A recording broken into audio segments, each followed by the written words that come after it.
નમો રિહંતાણં નમો સિદ્ધાણં નમો આયર્યાણં નમો વસાયણં નમો સૌ સાહુણં. ગુરુદેવની આજ્ઞા શ્રી શ્રી ચતારી હા. ઓમ નમો નારાયણ ઓમ નમો સૂયસ ઓમ નમો સૂર્ય દેવ્યાય ઓમ નમો વાયનારિયસ ઓમ નમો બંભીએ લીવીએ. તીર્થંકરો ગણધરો પૂર્વધરો શ્રુતધરો વાચનાચાર્યો યુગ પ્રધાન આચાર્ય ઉપાધ્યાય સાધુ સાધી ભગવંતો જીનશાસન દેવ જીનશાસન માતા આદિ શાસનના સમસ્ત ઉપકારી તત્વના શ્રી ચરણે વંદન સહ આપ સર્વની આજ્ઞા હો. શરણો સંરક્ષણ હો. આજ્ઞા હો શરણો સંરક્ષણ. હવે આ પાટીની અંદર મેં થોડું લખ્યું છે, બધાને વંચાય છે. ભોગ્ય સ્થાન એટલે શું, ભોગ્ય સ્થાનો કેટલા છે, અને ચારે ગતિના શુભાશુભ ભોગ્ય સ્થાનો. જે આપણે ગઈકાલે ગયા ક્લાસની અંદર આપણે અધૂરું રાખ્યું હતું. 86મી ગાથા જે આપણે શીખતા હતા તે ભોગ્ય વિશેષના સ્થાનક દ્રવ્ય સ્વભાવ ગહન વાત છે શિષ્યા કઈ સંક્ષેપે સાવ. બરાબર. તે ભોગ્ય વિશેષના તે એટલે જેવા જેવા શુભાશુભ કર્મ જીવે કર્યા છે, જેવા જેવા શુભાશુભ કર્મની પાછળ જીવના જેવા રસની પ્રેરણા રહી છે, તદ અનુસાર જીવની પ્રેરણાનો સ્વભાવ અને કર્મ વર્ગણા એ દ્રવ્યના સ્વભાવ આ બંનેના કારણે તે ભોગ્ય સ્થાનની અંદર પોતાના કરેલા કર્મ ભોગવે છે. બરાબર. એટલે દરેકના પોતપોતાના કર્મ અનુસાર તે ભોગ્ય સ્થાનો તે ભોગ્ય વિશેષ સ્થાનો આ 14 રાજલોકની અંદર છે. બરાબર. અશુભ કર્મ એકદમ અશુભ કર્મ છે તો એનું ભોગવવાનું સ્થાન નરક સ્થાન છે. અત્યંત શુભ કર્મ તેનું ભોગવવાનું સ્થાન દેવલોક છે, અને મધ્યમ શુભ અને અશુભ કર્મ ભોગવવાનું સ્થાન મધ્યલોક છે. તો જેવા જેવા જીવના કર્મ છે, જેવી જેવી જીવની પ્રેરણા છે, જેવો જેવો જીવનો રસ છે, તદ અનુસાર એક કર્મના ભોગ્ય સ્થાનો આ 14 રાજલોકની અંદર છે. સમજાણું બરાબર? લખવું પડશે ને.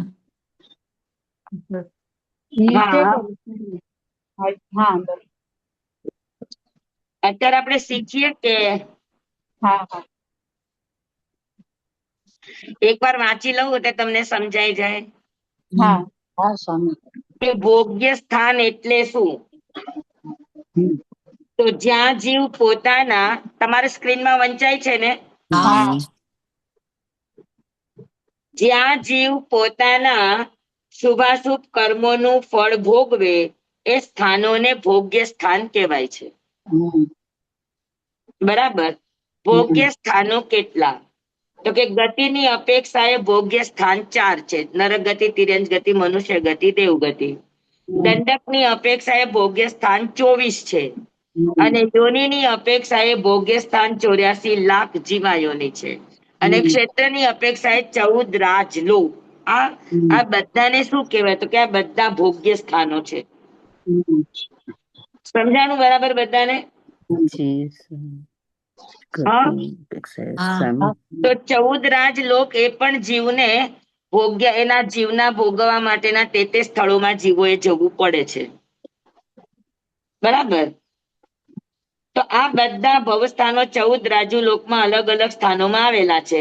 સામાન્યતયા શુભ કર્મોથી દેવ અને મનુષ્ય ગતિ મળે છે. અશુભ કર્મના ઉદયથી નરક અને તિર્યંચના ભવો મળે છે. નરકના સ્થાનો અધોલોકમાં હોય છે, દેવના સ્થાનો પ્રાય ઉર્ધ્વલોકમાં હોય છે. મનુષ્ય અને સ્થાવર સિવાયના તિર્યંચોના ત્રીછા લોકમાં હોય છે. સ્થાવર જીવોના સ્થાન આખા લોકમાં હોય છે. બાકી શુભ અને અશુભ કર્મનો ભોગવટો ચારેય ગતિમાં અલગ અલગ રીતે થાય છે. સમજાણું બધાને? હા, આપણું આ શીખી ગયા છીએ, એ જ છે.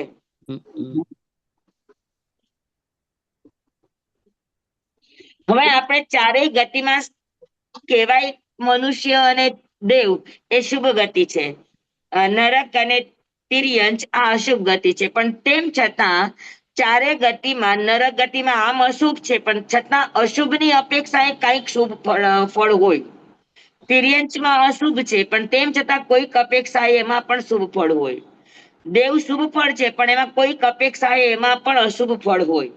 મનુષ્ય શુભ ફળ છે, પણ એમાંય કોઈક અપેક્ષાએ અશુભ ફળ હોય.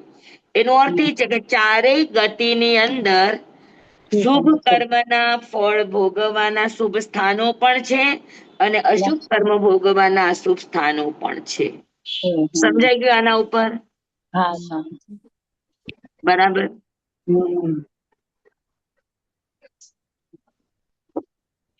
તો નીચે ઉપરના દેવોની અપેક્ષાએ નીચેના દેવોના સ્થાન અશુભ ગણાય. બરાબર. વૈમાનિકની અપેક્ષાએ જ્યોતિષ્ક અશુભ ગણાય. જ્યોતિષ્કની અપેક્ષાએ વાણવ્યંતર અશુભ છે. વાણવ્યંતરની અપેક્ષાએ ભવનપતિ અશુભ છે. અને આ બધાની અંદર 15 પરમાધામી ને 3 કિલવીસી એકદમ અશુભ છે. સમજાણું બરાબર બધાને? તેમ છતાં હરેક જગ્યામાં શુભાશુભપણું જે આપણે ગઈ વખતે જોયું હતું કે આપણે ત્યાં જેમ રાજા, પ્રજા, પુરોહિત, નગરશેઠ, મંત્રી વગેરે જે કંઈ પણ સેનાધિપતિ અને સામાન્ય પ્રજા, પછી સેવક વર્ગ, જેમ આપણે ત્યાં આ બધા ઉચ્ચ નીચ પ્રકારના ભેદો છે, એવી રીતે દેવલોકમાં પણ ભવનપતિ, વાણવ્યંતર, જ્યોતિષી, વૈમાનિકા બધાની અંદર આ બધા જ પ્રકારના પદો છે. રાજાની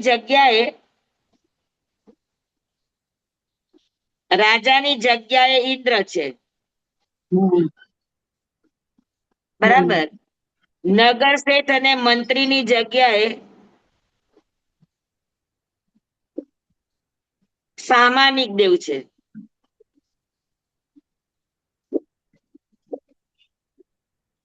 બરાબર. પછી સેનાપતિની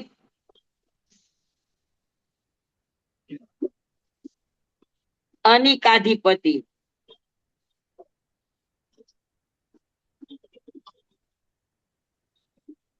પુરોહિતની અપેક્ષાએ ત્રાયસ્ત્રીસ દેવો છે.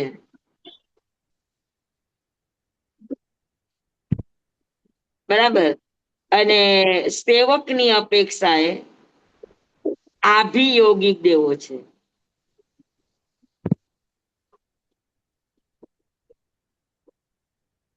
સમજાય કે બધાને?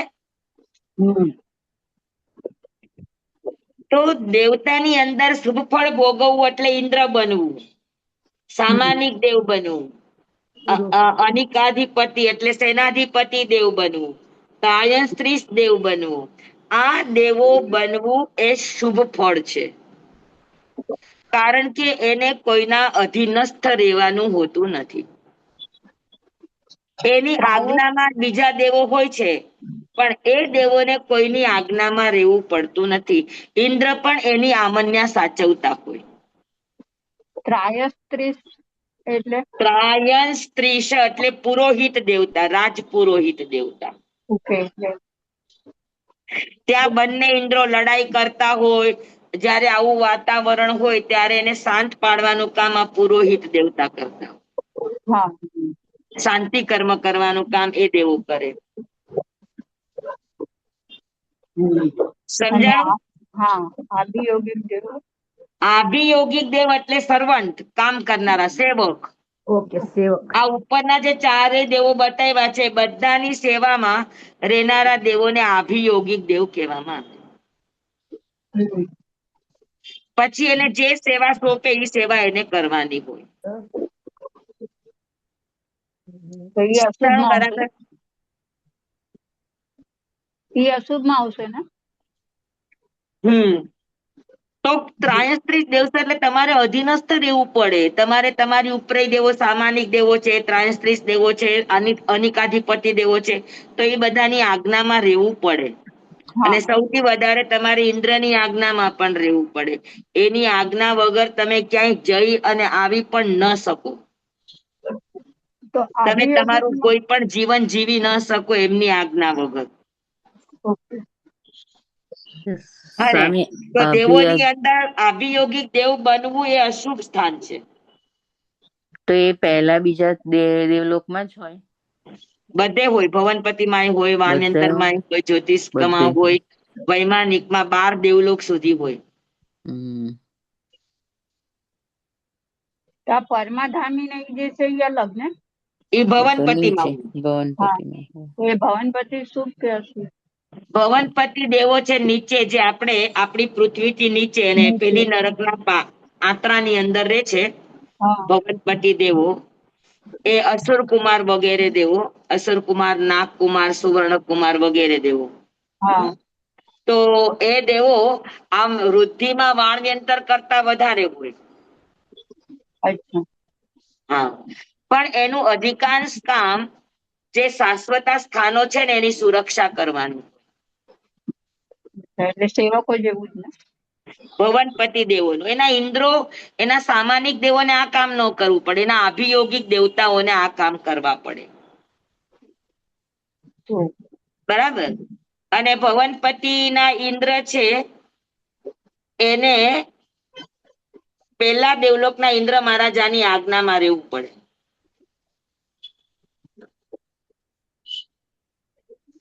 સમજાણું? એટલે ભવનપતિની અપેક્ષા ઇન્દ્ર ત્યાંનું સુખ ભોગવે, પણ પેલા દેવલોકની અપેક્ષા એને પેલા ઇન્દ્ર મહારાજાની એને આજ્ઞામાં રહેવું પડે. ભવનપતિ, વાણવંતર, જ્યોતિષ બધા દેવોને. અચ્છા. દક્ષિણ દિશા તરફ હોય તો એને શક્રેન્દ્ર મહારાજની આજ્ઞામાં રહેવું પડે, અને ઉત્તર દિશામાં હોય તો એને ઈશાનેન્દ્રની આજ્ઞામાં રહેવું પડે. સમજાણું બરાબર? પણ બધા પોતપોતાની જગ્યાના રાજા છે, ત્યાં એને કોઈ આજ્ઞા કરનારું નથી.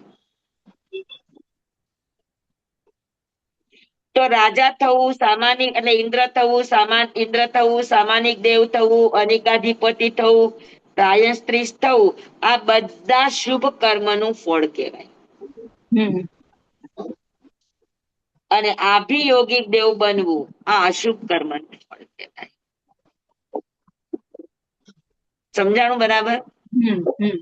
પાકું? હા હા. તો આ બધામાં સમજી લેવાનું, પવનપતિ, વાણ્યંતર, જ્યોતિષી, વૈમાનિક અને 12 દેવલોક સુધી આ સ્થિતિ છે. હા. અને 12મા દેવલોક પછી સૌ પોતપોતાના રાજા. અહમેન્દ્ર.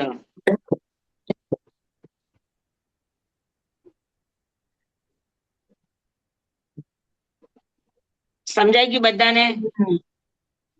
તો દેવલોકની શુભ ગતિ, અશુભ ગતિ સમજાઈ ગઈ? સ્વામી.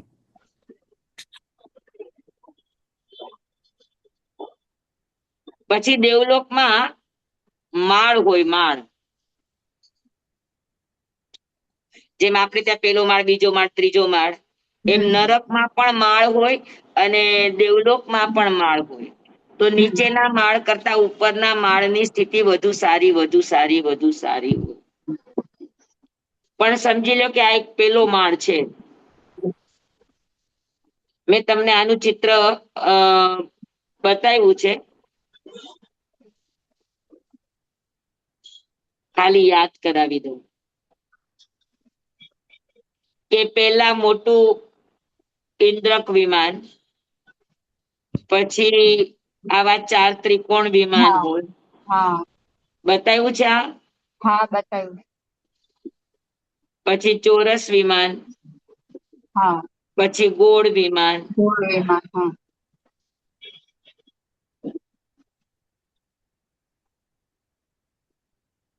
અવાજ કટ થાય છે, હમણાં બોલતા નથી.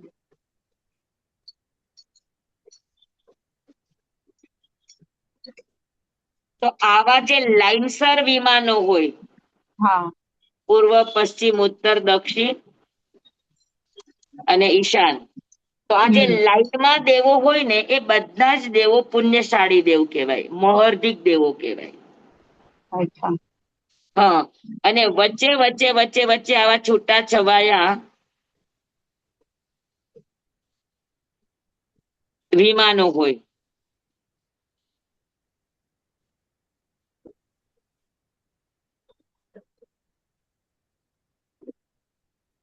વિમાન એટલે ઘર જ ને સ્વામી. હા, વિમાન એટલે મકાન. તો આવા છૂટા છવાયા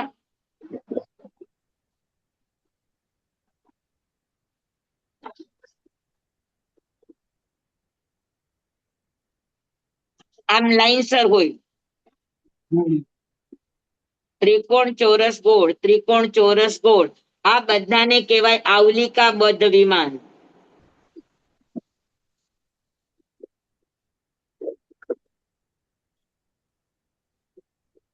તો આવલિકાબદ્ધ વિમાનો એ બધામાં મોહર્ધિક દેવતા હોય.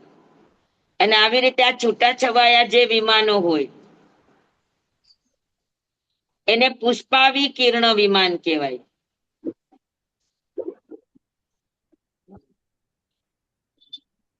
લાઈનમાં હોય એ આવલિકાબદ્ધ.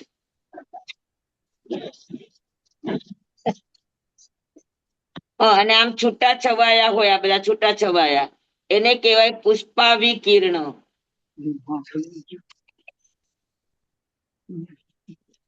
તો પુષ્પાવિકીર્ણમાં જે દેવો હોય એ ઓછા પુણ્ય વાળા હોય. અને આવલિકાબદ્ધ લાઈનમાં જે વિમાનો છે બધામાં મોહર્ધિક દેવતા હોય.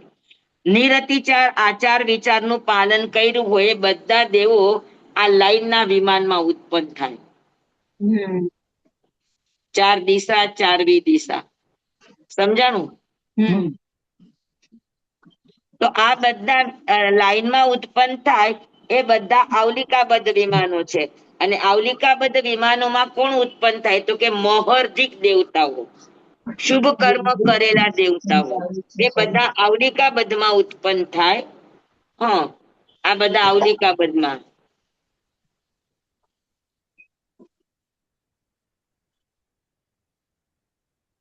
અને જેઓની પાસે પુણ્યનું ઓછું છે એ બધા આવા છૂટા છવાયા પુષ્પાવિકીર્ણ વિમાનોમાં ઉત્પન્ન થાય. સમજાણું બધાને? એકદમ. તો આ દેવતાઓની પુષ્પાવિકીર્ણ દેહમાં ઉત્પન્ન થવું એ દેવતાઓની અશુભ ગતિ છે. અશુભ કર્મ કર્યા હોય તો એના ભોગ્ય સ્થાન ઈ બને, પુષ્પાવિકીર્ણ વિમાન બને. અને શુભ કર્મ કર્યા છે તો એના આવલિકાબદ્ધ એમના ભોગ્ય સ્થાન બને. તો સમજાણું કે નહીં સમજાણું તમને બધાને? સમજાઈ ગયું. હા, અને આ બધા વિમાનોમાં પણ ઇન્દ્ર જેવા દેવતા વચ્ચેના ગોળ વિમાન મારે, જેને સામાનિક દેવ કહેવાય. સારા ગણમાન્ય દેવો બધા આ લાઈનબદ્ધ વિમાનોમાં રહેતા હોય. હે ને? તો બધાને બેસી ગયો આ વાત? હા. કે બધા ભોગ્ય સ્થાન દેવલોકમાં પણ શુભ અને અશુભ ભોગ્ય સ્થાન હોય. બરાબર? તો આવલિકાબદ્ધ વિમાનમાં ઉત્પન્ન થવું એ દેવતાની શુભ ગતિ છે.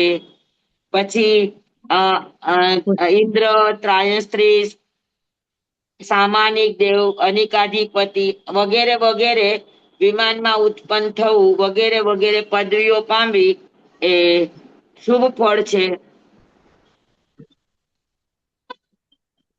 બરાબર? અને અશુભ ફળ શેમાં છે? તો કે અભિયોગિક દેવ બનવું, પુષ્પાવિકીર્ણ વિમાનમાં ઉત્પન્ન થવું. તો આ બધા કેવા દેવ કહેવાય? તો કે આ બધા આ બધા અશુભ ગતિ કહેવાય દેવતાઓની. બરાબર? પછી આ વચ્ચે વિમાન હતું ગોળ. બરાબર? તો આ જે આડી લાઈન છે આ ઉત્તર દિશા છે અને આ દક્ષિણ દિશા છે.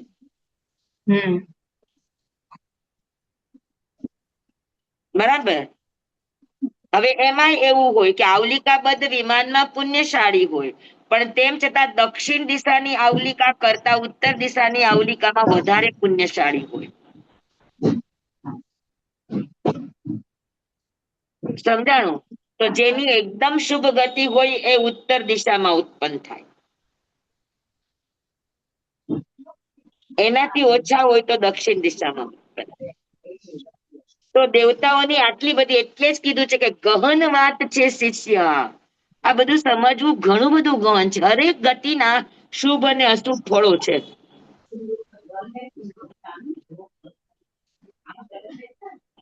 સમજાણું બધાને? હા. હા. કોનો માઇક ચાલુ છે? તે સરોજબેન. ભોગ્ય વિશેષના સ્થાનક દ્રવ્ય સ્વભાવ ગહન વાત છે શિષ્યા, કઈ સંક્ષેપે સાવ. તો ગહન છે કે નહીં, આમાં કેટલા બધા કોણ શુભ, હા. કોણ અશુભ, દિશાની અપેક્ષાએ ગણો તો ઉત્તર શુભ અને દક્ષિણ અશુભ. હમ. હા, વિમાનની અપેક્ષાએ ગણતા આવલિકા બદ્ધ શુભ અને પુષ્પા વિકિરણ અશુભ. પદવીની અપેક્ષાએ ગણો તો ઇન્દ્ર સામાનિક ત્રાયણ સ્ત્રી અનિકાધિપતિ શુભ અને આભિયોગિક દેવ અશુભ. તો કેટલી બધી કેટેગરી થઈ કે ન થઈ? દિશાને જી સ્વામી. પાકું? પાક્કું. પાક્કું પાક્કું. સ્વામી સ્વામી પ્રશ્ન કરું. બોલો શુભ બોલો. અશુભમાં એ લોકોને ફરક હોય? હા, શુભ અશુભમાં એ લોકોને શું ફરક આવે બેઉને? શુભ અશુભમાં એનું શરીર અલગ હોય, એની ક્રાંતિ અલગ હોય, એના ઘરેણા અલગ હોય, એમના દેવીઓ અલગ હોય, એમના મકાનોની વૃદ્ધિ અલગ હોય, ઘણું બધું અલગ અલગ હોય. આપણે પૈસા વાળા ને ગરીબ કહીને એમ કા સ્વામી? બસ એવી રીતે જ, એવી રીતે જ. દુનિયા એને જ તો સુખ ગણે છે. હા. ધન્યવાદ. સમજાણું બધાને? હા સ્વામી. સ્વામી હા અનુત્તર વિમાનમાં બી ફરક હોય? હા, અનુત્તર વિમાનના દેવોમાં બી કઈક ફરક હોય છે? અનુત્તર વિમાનવાસી દેવોમાં ફરક નહીં, બધા સમ્યક દ્રષ્ટિ આત્મા છે. અચ્છા. આ બધા ફરક ક્યાં હોય કે ઊંચા નીચાના ભેદભાવ હોય ને ત્યાં ફરક હોય. બરાબર. 9 ગ્રહવેક અને 5 અનુત્તર વિમાનમાં ફરક ન હોય, બધા અહમેન્દ્રો છે. પોતાના ઉપર પોતાનું અનુશાસન રાખનારા દેવો છે. એટલે એને કોઈની સાથે અપેક્ષા નહીં, કોઈ નાનો નહીં, કોઈ મોટો નહીં, બધા જ સરખા. કોઈ કોઈને આજ્ઞા કરનારું ન હોય, સૌ સૌની રીતે જીવનારા હોય. અને અનુત્તર વિમાનવાસીને 9 ગ્રહવેક વાળા દેવો પોતાના સ્થાન છોડીને બીજે ક્યાંય જતા જ નથી. કોઈ પણ કલ્યાણ કોઈ કાંઈ પણ હોય તો એ પોતાનું જન્મસ્થળ અને પોતાનું દેવલોક છોડીને જતા જ નથી. ધન્યવાદ સ્વામી. સ્વામી 9 ગ્રેવિક વાળા ને તો જવું પડે છે ને, પડી જાય સમસમ કીધું હોય 9 તો. ગ્રહવેક વાળાને નથી જવું પડતું, 9 લોકાંતિક વાળાને જવું પડે. અચ્છા. ઓહો. 9 લોકાંતિક દેવતા 5મા દેવલોકમાં છે. અચ્છા. ને આપણે એમ કઈ 9 ગ્રેવિક સુધી ચડેલો પણ પડે છે એટલે. પડે ખરો, પડે તો 5 અનુત્તર વિમાન વાળો નીચે જ આવવાનું છે ને, ઉપર તો જવાનું નથી. અચ્છા. 9 મનુષ્ય ગ્રહવેકમાં મિથ્યા દ્રષ્ટિ જીવ હોઈ શકે. હોઈ શકે. હા. મિથ્યા દ્રષ્ટિ હોઈ શકે, સમ્યક દ્રષ્ટિ પણ હોઈ શકે. હોઈ શકે. અચ્છા. ભવી જીવ પણ હોઈ શકે, અભવી જીવ પણ હોઈ શકે. હમ. પણ એ લોકોની બાહ્ય વૃદ્ધિમાં ફેરફાર ન. હા હા. એ બધી સમાનતા. હમ.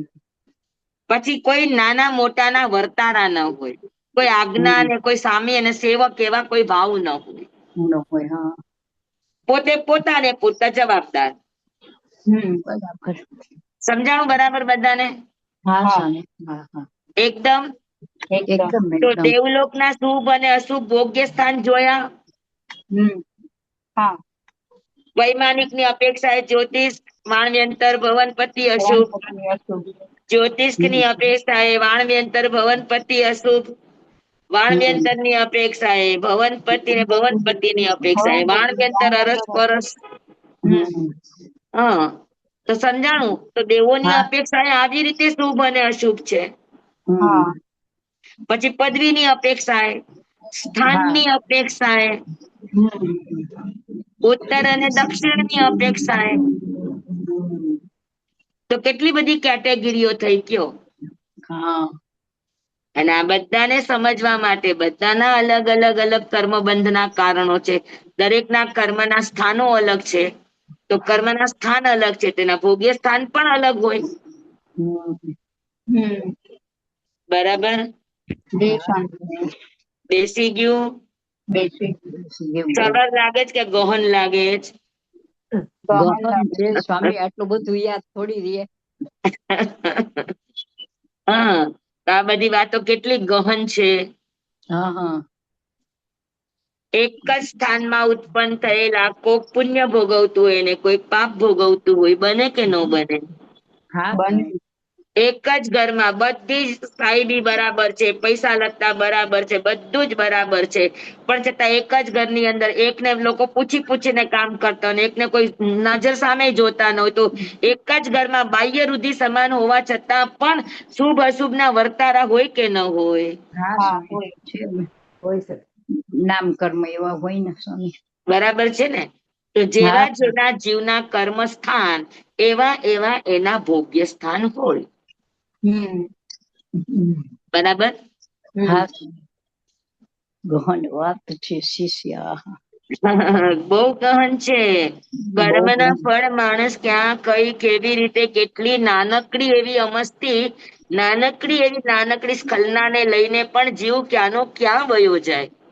મેં તમને વાત કરી હતી સુમંગલ આચાર્યની, કે ખાલી યોગ પટક એક નહીં ઓરાયો, કેટલી નિર્યામણા, કેટલી આલોચના, કેટલા સંતારાના ઉત્કૃષ્ટ ભાવ, ખાલી એક જ પટ્ટો,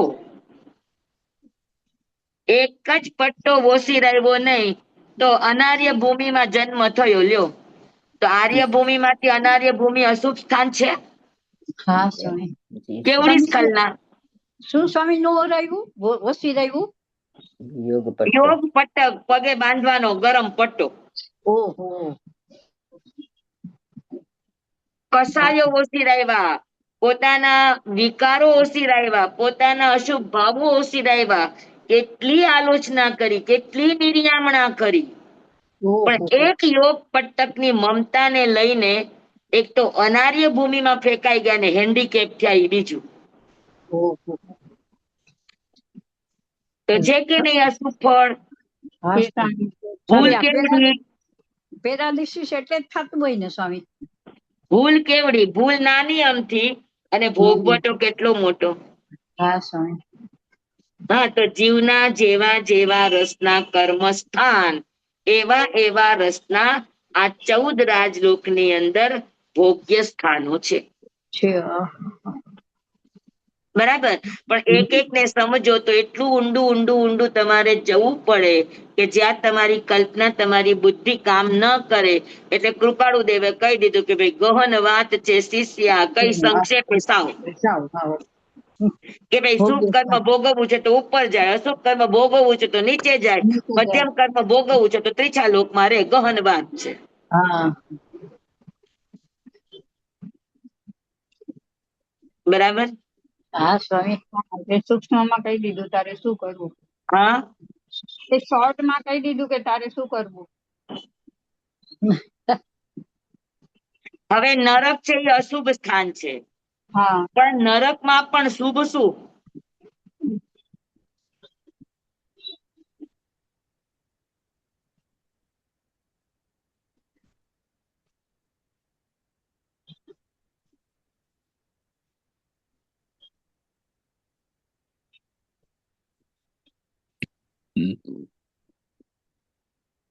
જે રીતે આપણે હમણાં દેવલોક બનાવ્યા ને, હા.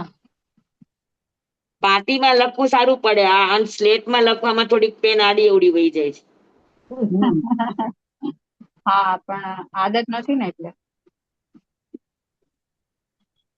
જે રીતે આપણે ઓલું દેવલોક નું બનાવ્યું હતું ને એવી જ રીતે સેમ હા. આ એમાં એવું નરક જ નું છે. હમ. હા, આ વચ્ચેનું નરક નું. હા. પછી એમાં પણ આ રીતના નરકાવાસ. ઓ. દેવલોકમાં વિમાન હોય, નરકમાં નરકાવાસ હોય. હા. ત્રિકોણ, પેલા વચ્ચે મોટો ગોળ, પછી ત્રિકોણ, પછી ચોરસ, પછી ગોળ, વળી પાછું ત્રિકોણ, ચોરસ, ગોળ. નરકમાં પણ એમ જ એવી રીતે આવશે. આ બાજુ પણ, એવી રીતે આ બાજુ પણ, એવી રીતે આ બાજુ પણ, એવી રીતે આ બાજુ, આ બાજુ. હમ તો આ બધી લાઈનોને કહેવાય આવલિકા. જેમ આવલિકા બદ્ધ દેવલોક, એમ આ આવલિકા બદ્ધ નરકાવાસ. હમ હા, અને એમાં પણ આવા છૂટા છવાયા નરકાવાસો હોય. હમ એને પુષ્પાવિકીર્ણ નરકાવાસ કહેવાય.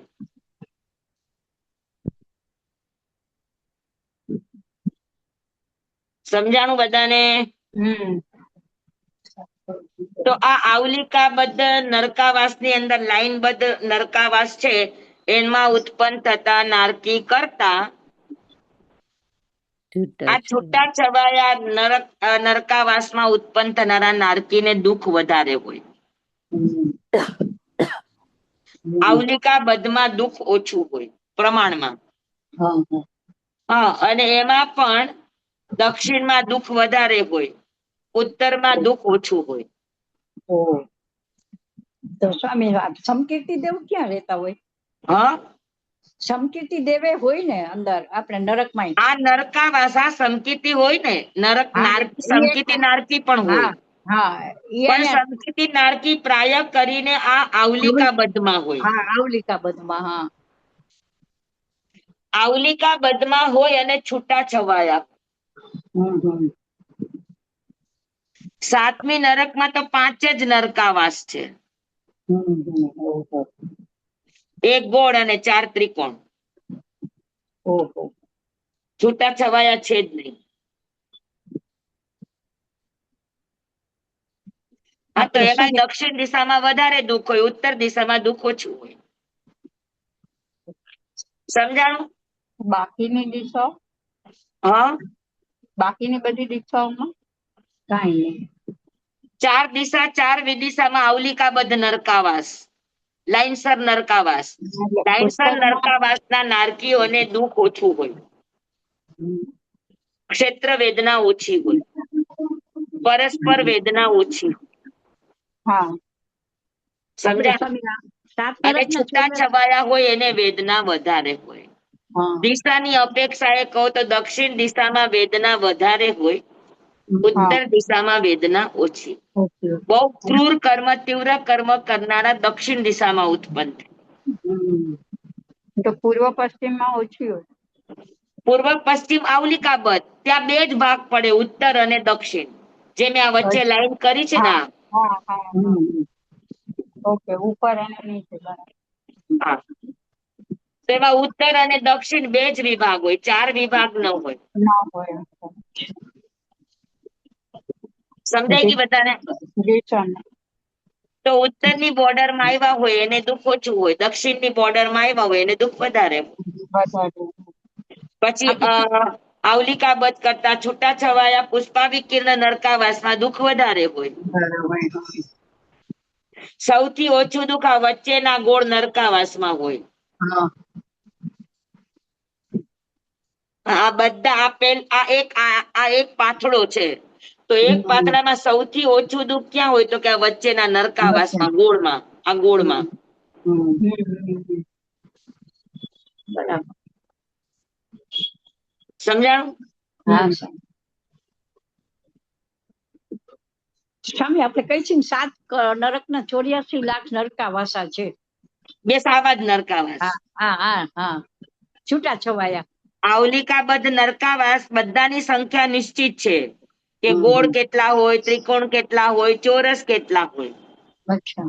અને પુષ્પાવિકીર્ણ કેટલા હોય, બધાની ગણતરી છે. દેવલોકમાં પણ ગણતરી છે અને નરકાવાસોની પણ ગણતરી છે. હા હા સમજાય ગઈ બધાને? તો એનું ભોગ્ય સ્થાન બધાને સમજાઈ ગયું?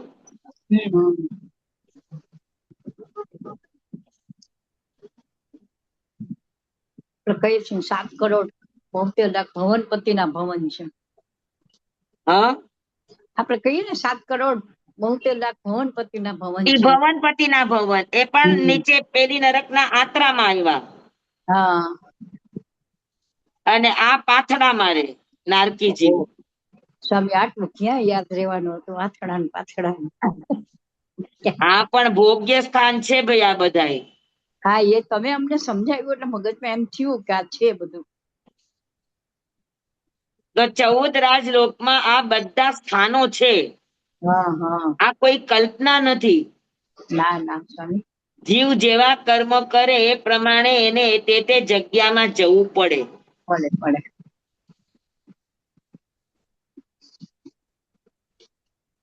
તો હવે આ નરક અને દેવતાનું સમજાઈ ગયું બધાને? હા સ્વામી હા. કે પેલી નરક કરતા બીજી નરકમાં દુઃખ વધારે, બીજી કરતા ત્રીજામાં. જેમ જેમ તમારા અશુભ કર્મ ઓછા તેમ તમારા ઉપરના નરકમાં જન્મ થાય, જેમ જેમ અશુભ કર્મ વધારે એમ નીચેના નરકમાં થાય. પછી હરેક નરકના માળ છે, તો એમાં સૌથી નીચેના જે માળો હોય એમાં વધારે દુઃખ હોય, ઉપરમાં ઓછું હોય. પછી માળમાં પણ જે લાઈનસર નરકાવાસો છે એમાં દુઃખ ઓછું હોય, છૂટા છવાયામાં વધારે હોય. હમ. સમજાણું બધાને? અને હા. એમાં લાઈનબદ્ધમાં અને છૂટા છવાયામાં પણ દક્ષિણ દિશામાં હોય તો રેશિયો વધારે દુઃખનો હોય, પ્રતિકૂળતાનો રેશિયો વધારે હોય, અને ઉત્તરમાં હોય તો રેશિયો ઓછો. ઓછો હોય. હા, તો આ બધી ગણનાઓ છે. બાપુ હા સ્વામી. હવે આવે તિર્યંચ ની અંદર. તો તિર્યંચ અશુભ ગતિ છે. તિર્યંચમાં જન્મ થવો એ અત્યારે આપણને કોઈ એમ કે તમારે તિર્યંચમાં જન્મ લેવાનો છે તો આપણને ગમશે? ના ના સ્વામી નો ગમે. તો તિર્યંચ ગતિ અશુભ કર્મ છે, પણ તિર્યંચ નું આયુષ્ય શુભ કર્મ છે. કે તમે એકવાર તિર્યંચમાં ઉત્પન્ન થઈ ગયા પછી તમે કોઈને મારવા માંગો તો મરે. બધાય પોતાનો બચાવ કરે, એકેન્દ્રિય જીવે પોતાનો બચાવ કરે. હા, એ મરવાની ઈચ્છા ન કરે. મરવાની ઈચ્છા નારકી સિવાય કોઈ ન કરે. બરાબર? તો તિર્યંચ ની અંદર તો અશુભ જ ભાવ છે, પણ છતાં એનામાં શુભ પણ શું હોય? તો કે સંઘની પંચેન્દ્રિય થવું. સંઘની પંચેન્દ્રિયમાં પણ મોટા મોટા શ્રેષ્ઠી રાજાઓને ત્યાં પશુ પણ ઉત્પન્ન થવું. રાજાની જે પશુશાળા હોય એમાં હાથી ઘોડા વગેરે બનવું.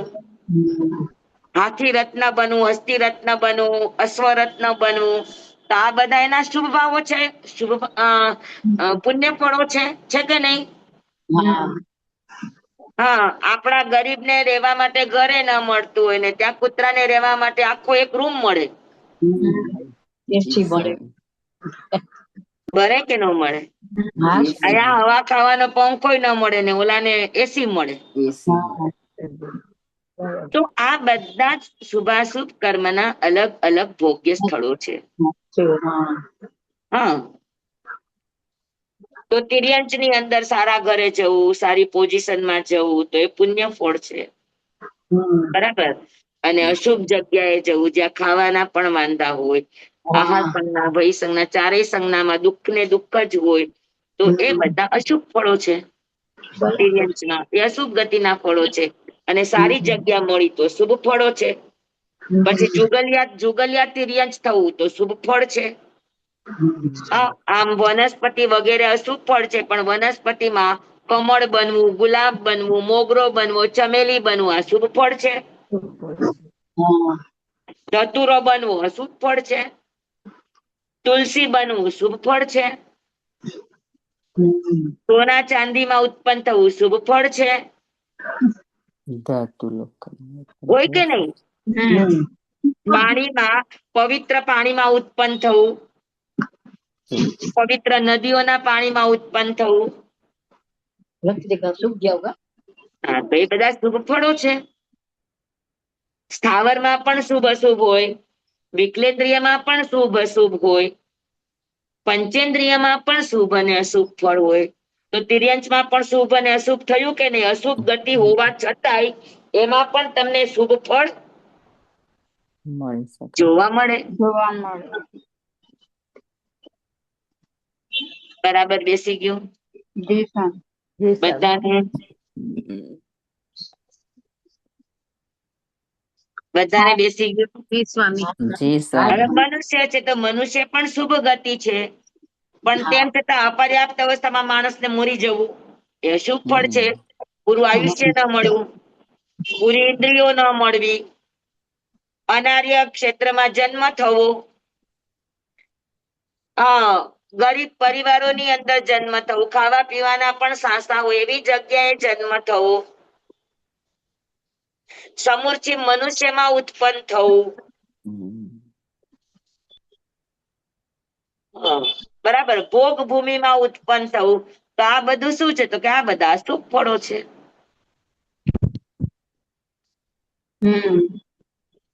બરાબર. તો મનુષ્યમાં પણ શુભ અને અશુભ ફળ હોય કે નહીં? પુરુષ પણ થવું તો શુભ ફળ છે, સ્ત્રી પણ થવું તો અશુભ ફળ છે.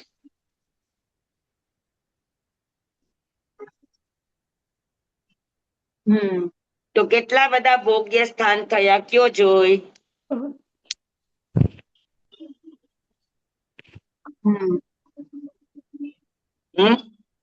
તો શુભ કરે તો દેવાદિગતિ ભંગમાં જાય, અશુભ કરે તો નરકાદી ભંગોમાં જાય. અને તેમ છતાં શુભાશુભ કર્મના ફળો ચારેય ગતિમાં જીવ પોતપોતાના કર્મ અનુસાર ભોગવે છે. તો આ બધી બહુ જ ઝીણી ઝીણી બાબતો છે, ગહન બાબતો છે. એટલે અહીંયા ખાલી તમને સંક્ષેપમાં કહી દઉં કે ભાઈ શુભ કર્મો કરે તો શુભ સ્થાનોમાં દેવાદી ગતિમાં જન્મ લે, અશુભ કરે તો નરકાદી જગ્યાએ જન્મ લે, અને મધ્યમ કરે તો ત્રીજા લોકમાં મનુષ્ય તિર્યંચ વગેરે થાય. પાકું? હા સ્વામી. બધાને સમજાઈ ગયું? તો હવે આપણે 86 ગાથા પૂરી થઈ. કોઈને કઈ પૂછવું છે આમાં?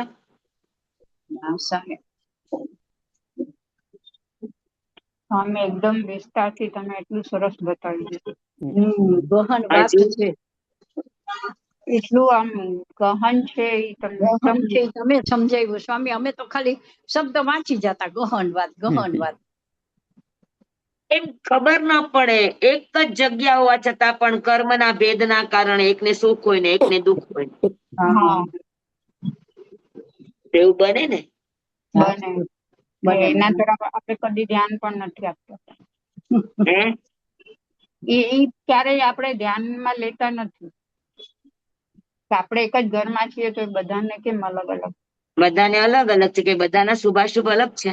હા, એ પણ આજે સમજાયું. ક્યારે એવી રીતે જોયું જ નથી. સ્વામી મથન વંદામી. જી બોલો. આ તમે જે નરકાવાસા બતાવ્યા, તો આમાં જ કુંભીઓ હોય? હા. કે આ ભવનપતિના દેવને રહેવાના સ્થાન છે? ના, આમાં આ તો પાથડા છે. પાથડામાં ભવનપતિ દેવ ન રહે. હા. ભવનપતિ દેવોને રહેવાના આત્રા છે. અચ્છા, તો બે કુંભીઓ આની અંદર? પાથડાની વચ્ચે આત્રો હોય. અચ્છા, તો આમાં જ આત્રામાં ભવનપતિ દેવ રે અને પાથડામાં નારકીજી રે. અને એ જ પાથડાની અંદર જે નરકાવાસો બતાવ્યા છે ને, તો હરેક નરકાવાસની અંદર ઉપપાત સભા અલગ હોય. નરકાવાસ મેં તો તમને ગોળ ગોળ નાના બતાવ્યા, પણ નાના ન હોય, બહુ મોટા મોટા હોય. લાખ લાખ ને 45 લાખ યોજનના એક એક નરકાવાસો હોય. તો એ નરકાવાસની અંદર જ નારકી જીવોને ઉત્પન્ન થવાના સ્થાન હોય. અને એ એક સાથે જ કુંભીઓ હોય. ઉપપાત સભા અલગ હોય, ત્યાં જ બધા નારકી જીવો ઉત્પન્ન થાય. જેમ દેવો દેવસયા અલગ એની ઉપપાત સભા હોય, એમ નારકી જીવોની પણ ઉપપાત સભા હોય. અચ્છા, એટલે અહીંયા ઉત્પન્ન કુંભીમાં ઉત્પન્ન થાય ને પછી અહીંયા આ જે દરેક નરકાવાસની અંદર એની ઉપપાત સભા અલગ અલગ હોય. અચ્છા, ઓકે. ત્યાં એ ઉત્પન્ન થાય. ઓકે. સમજાણું? પછી કુંભીમાં જાય. હાજી? પછી કુંભીમાં જાય. કુંભીમાં ઉત્પન્ન થાય. અચ્છા, સૌની પોતપોતાની કુંભી હોય એ પ્રમાણે. સૌની પોતપોતાની કુંભી એટલે શું? મેં તમારી સામે જે નરકાવાસો રાખ્યા ને, તો હરેક નરકાવાસમાં કુંભીઓ હોય. અચ્છા, હા હા. તો ઈ નરકાવાસના નારકી ત્યાંની કુંભીઓમાં ઉત્પન્ન થાય. હા. સમજાણું? હા. બધાની એક જ કુંભી ન હોય. હરેક નરકાવાસની પોતપોતાની કુંભીઓ હોય. હા, જેમ કે આપણે અહીંયા મનુષ્ય છે તો આપણે કઈ મનુષ્યને જન્મ લેવો હોય તો કે આપણે એક જ મેટર્નિટી હોમ હોય? ના, અલગ અલગ. તો હરેક એરિયાના અલગ અલગ મેટર્નિટી હોમ હોય, હરેક ગામના અલગ અલગ મેટર્નિટી હોમ હોય, તો ત્યાં ઉત્પન્ન થાય, જેનો જ્યાં કન્વીનિયન્ટ થાય ત્યાં. બસ તો એવી જ રીતે નરકની અંદર પણ જે નરકાવાસો છે ત્યાં ત્યાં તે નારકી આજુબાજુના રહેનારા છે એને ઉત્પન્ન થવાની કુંભીઓ એમના નરકાવાસના એના એરિયામાં હોય. સમજાણું? દિશા. એટલે કુંભી એટલે સ્થાન ને સ્વામી? કુંભી એટલે એક ગોળ માટલા જેવું હોય. હા, એટલે ઈ સ્થાન કહેવાય ને અહીંયા ઉત્પન્ન હા, જે સ્થાન મેટર. નારકી. જેમ દેવતા છે એ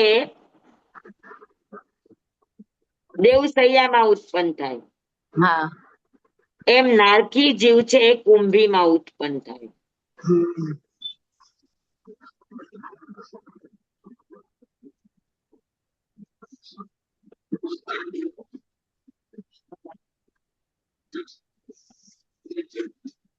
સ્વામી વાણિયંત્ર ને જ્યોતિષી ને એ દેવો ક્યાં હોય? જ્યોતિષીના દેવો આપણા સમ પૃથ્વીથી 790 યોજન ઉપર હોય, તો એના વિમાનમાં એને ઉત્પન્ન થવાનું હોય. અને જો આ તમને હમણાં દેખાણી કુંભી, હા, સ્વામી.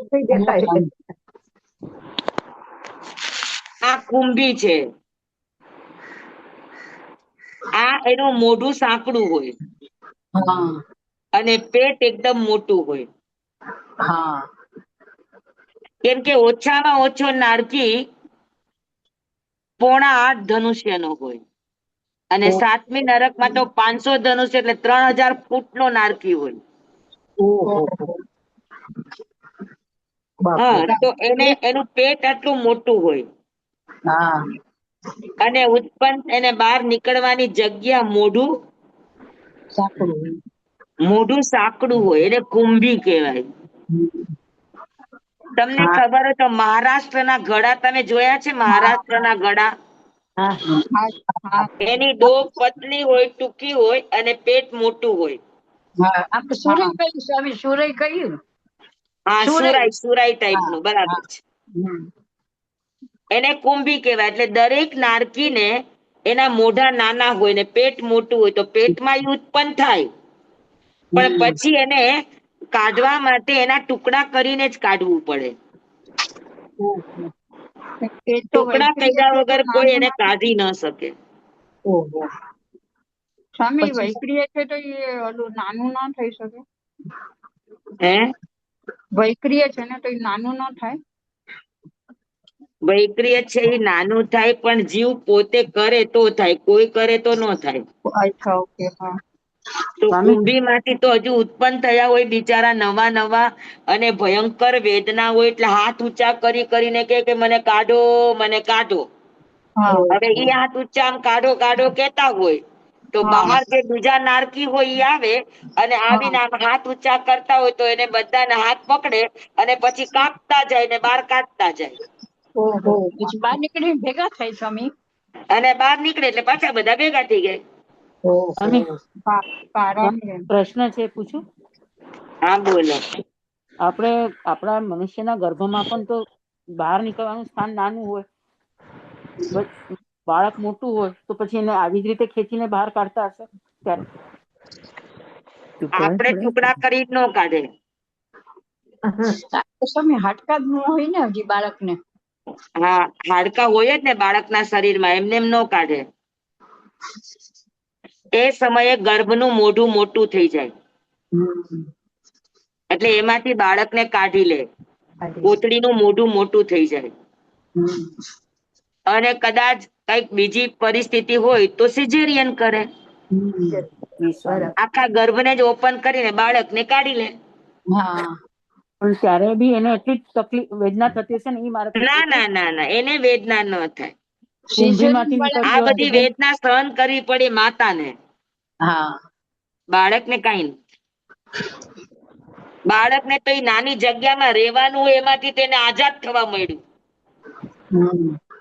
એટલે તો પછી રડે કે હે ભગવાન આવજો, તું ત્યાં ને હું અહીંયા. કેમ કે કુંભીમાંથી નીકળતી વખતે જેમ નારકીના જીવ દુઃખ થાય એમ હા બાળક normal એવું દુઃખ ના થાય.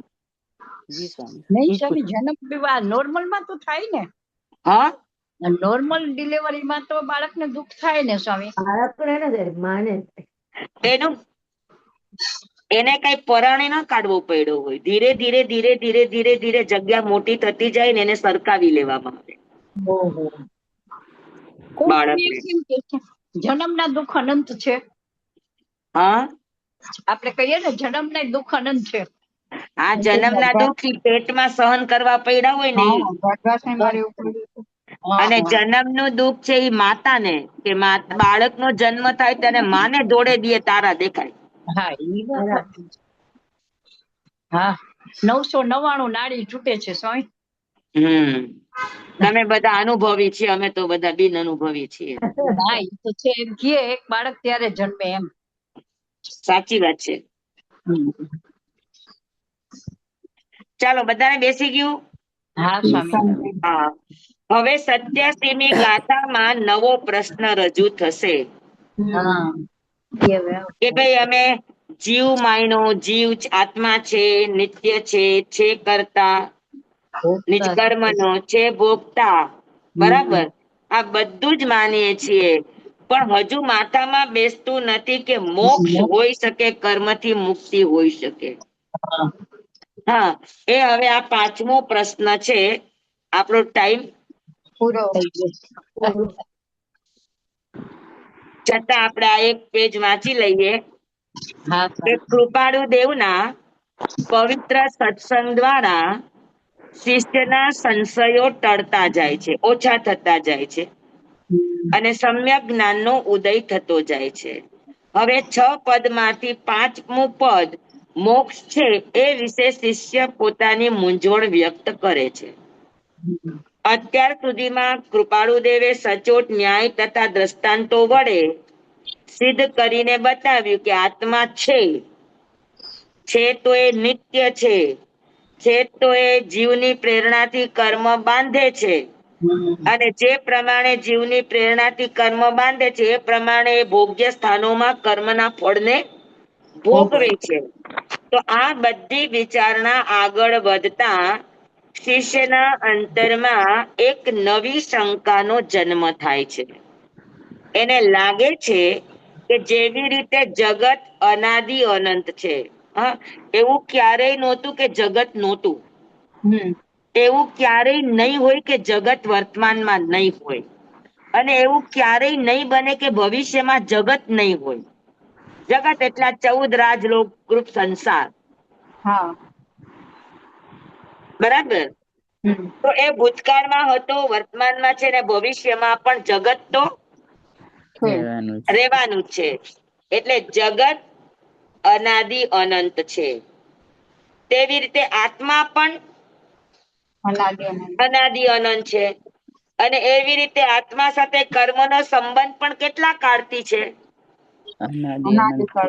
અનાદિકાળથી છે, બરાબર. તો પછી એનો સંબંધ પણ અનાદિ અનંત હોવો જોઈએ, એનો અંત ન થાય. હા, જેમ જગતનો અંત થતો નથી, જેમ જીવનો અંત થતો નથી, તો એમ કર્મનો પણ અંત ન થવો જોઈએ, એ પણ અનંત હોવું જોઈએ. એટલે એવું લાગે છે કે મોક્ષ લાગતું નથી. એ કે મોક્ષ ત્યારે થાય, કર્મનો અંત થાય ત્યારે. તો કર્મનો સંબંધ આત્માની સાથે અનાદિકાળથી છે, તો જે અનાદિકાળથી હોય એ અનંત કાળ સુધી રહે. તો પછી કર્મનો અંત જ નહીં થાય, અને કર્મનો અંત નહીં થાય તો મોક્ષ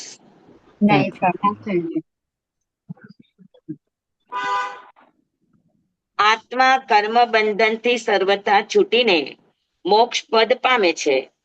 એ તથ્ય શિષ્યને નિશંકપણે સ્વીકારી શકતો નથી. શિષ્ય તે પોતાની શંકાઓ કૃપાળુદેવ સમક્ષ રજૂ કરે છે અને પુનઃ સમાધાન માટે સદગુરુને પ્રાર્થના કરે છે. મોક્ષ પદની સિદ્ધિ માટે કૃપાળુદેવે 5 ગાથાઓની રચના કરી છે. 87 થી લઈને 91. તેમાં પ્રથમ બે ગાથામાં એટલે 87 ને 88 માં શિષ્યની મોક્ષ વિશેની શંકા છે. હા, અને 79 થી 91 ની અંદર કૃપાળુ દેવે મોક્ષ પદને સ્પષ્ટપણે એને સિદ્ધ કરી બતાવ્યું છે. તો આ 87 થી 91 ગાથાની અંદર મોક્ષની શંકા અને મોક્ષની સિદ્ધિ આ બધું એમાં દલીલો દ્વારા સમાધાન કરે છે. અને શિષ્યની શંકા યથાર્થ નથી, અયથાર્થ છે એમ કહીને મોક્ષ પદને કૃપાળુ દેવ સિદ્ધ કરે છે. અને શિષ્યને પણ મોક્ષ પદની સ્વીકાર કરે છે. મોક્ષ પદની સિદ્ધિનો અનુભવ થયો કે ભાઈ મોક્ષ પદ છે એ પણ સ્વીકારવા લાગ્યો. બરાબર. હવે મોક્ષ પદની 87 થી લઈને 91, 87, 88 આ બે ગાથાની અંદર શંકા છે. 79, 79 એટલે 89, 90 અને 91 આ 3 ગાથામાં સમાધાન છે. 5 ગાથાની અંદર આખું આ મોક્ષ પદ માટેનું વિવરણ છે. સમજાય ગયું બધાને? હા. તો હવે 87મી ગાથામાં અને 88મી ગાથામાં શિષ્યની શંકાને રજૂ કરશે. બરાબર? બધાને સમજાઈ ગયું? પાકું?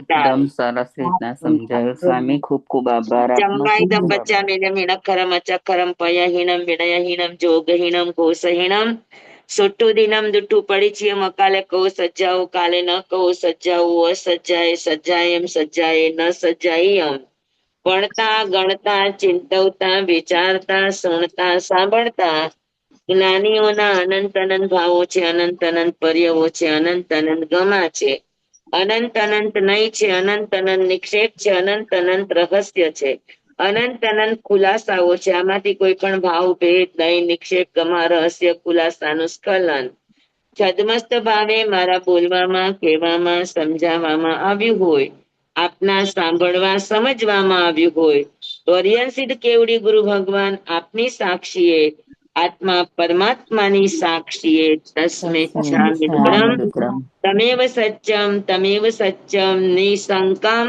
જમ ચિનેહિમ પવેયમ સેવમ ભંતે સેવમ ભંતે સેવમ ભંતે દિવ્યેમિ.